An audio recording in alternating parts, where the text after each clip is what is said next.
Chapter 5, which is about the underground river and a rescue by a humulin. Snufkin added gaily to the expedition. He played songs on his mouth organ that they had never heard before, songs from all corners of the earth. He did card tricks and showed them how to make fig pancakes, and he told them many of his strange and wonderful adventures.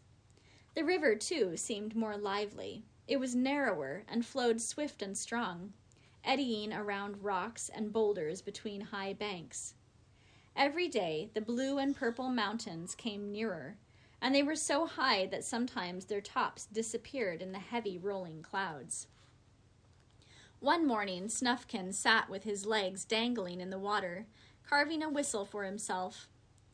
"I remember," he began, putting his head on one side, and Moomin Ch5 and Sniff immediately pricked up their ears. "I remember the land with the hot springs. The ground was covered with lava, and from under the lava came a continual rumbling. It was the earth turning over in her sleep. There were rocks strewn about higgledy-piggledy, and everything looked strange and unreal in the hot, steamy atmosphere. I arrived there in the evening. It didn't take long to cook supper. I only had to fill a saucepan from a hot spring. Everything was bubbling and steaming, and I didn't see a single living thing, not so much as a blade of grass." "Didn't you burn your feet?" asked Sniff. "I walked on stilts," Snufkin answered. "They were wonderful for climbing, and I don't know what I should have done without them when the earth that had been asleep suddenly woke up.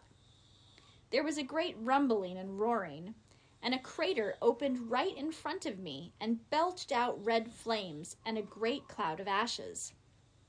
"A volcano!" gasped Moomin Ch5 and held his breath. "Yes," said Snufkin. "It was awful, but beautiful, too.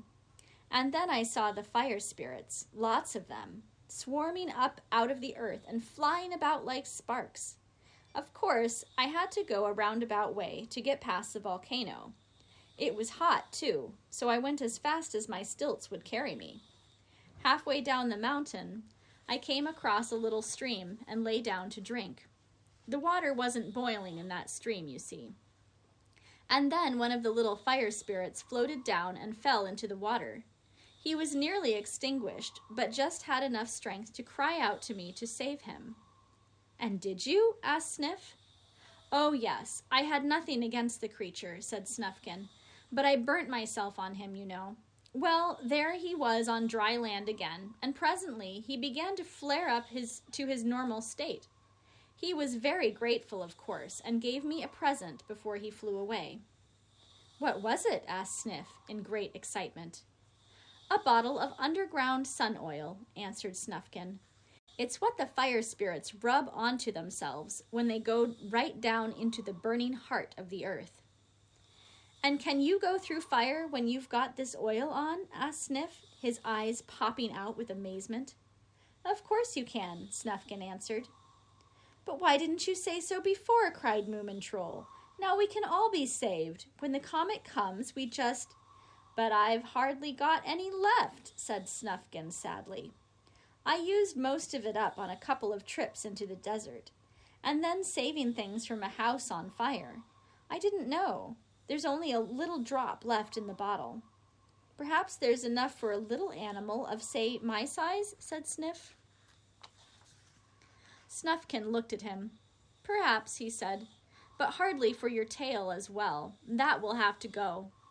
"Oh, help!" exclaimed Sniff. "Then I'd rather be shriveled right up."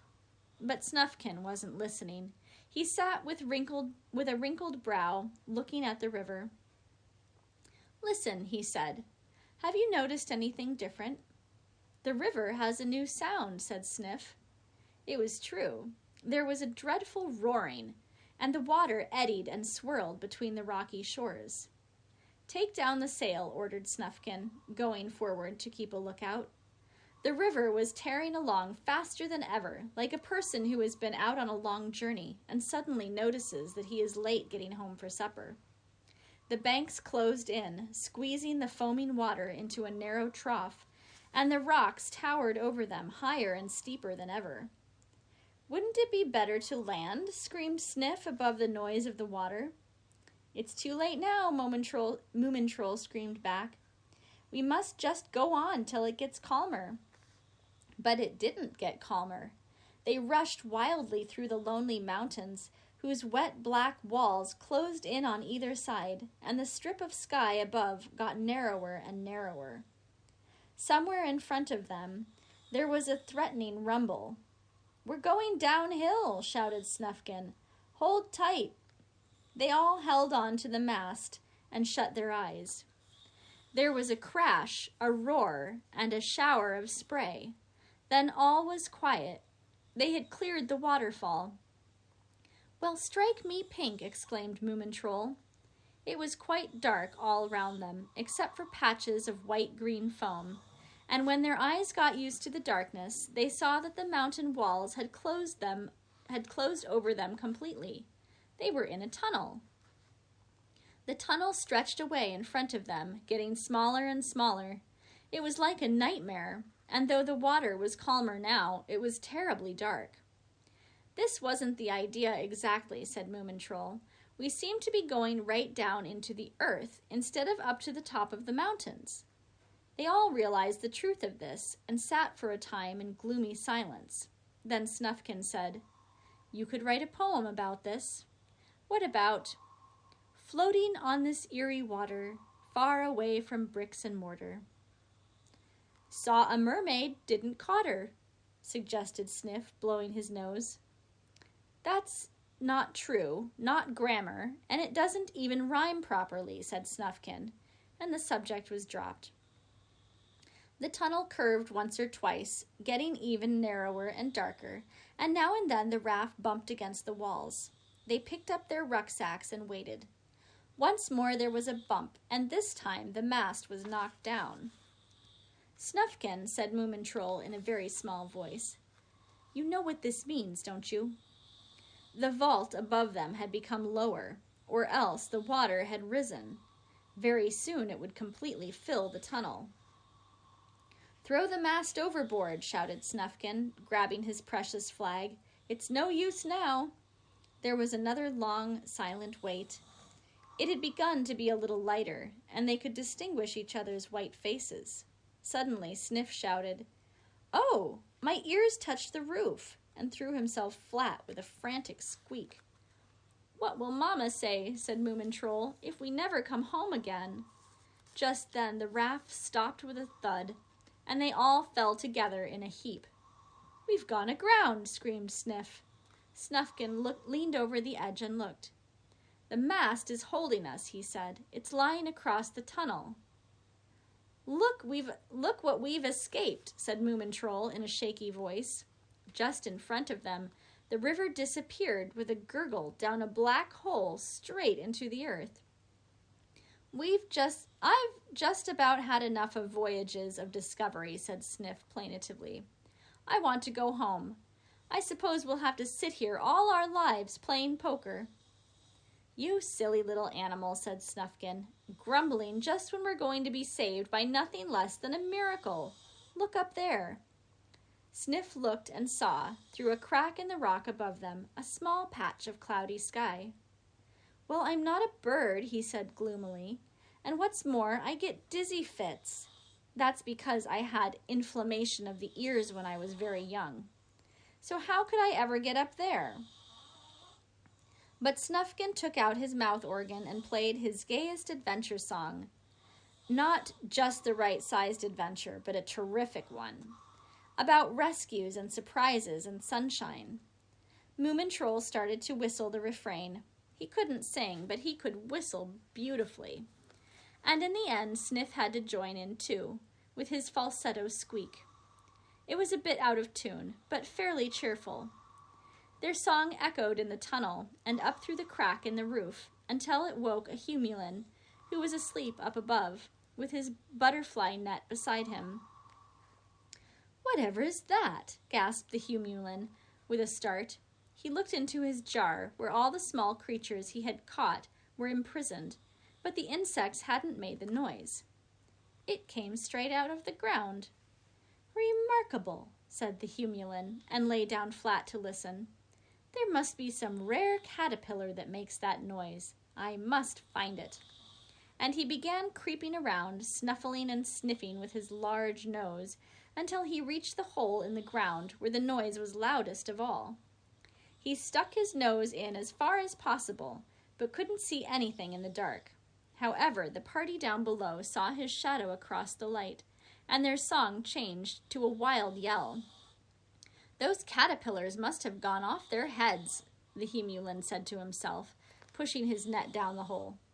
Of course, Moomin Troll and the others didn't waste much time in jumping into it with their belongings, and when the Humulin hauled up his heavy load and shook it out, he was amazed to see 3 such odd creatures blinking in the daylight. "Most extraordinary," he remarked.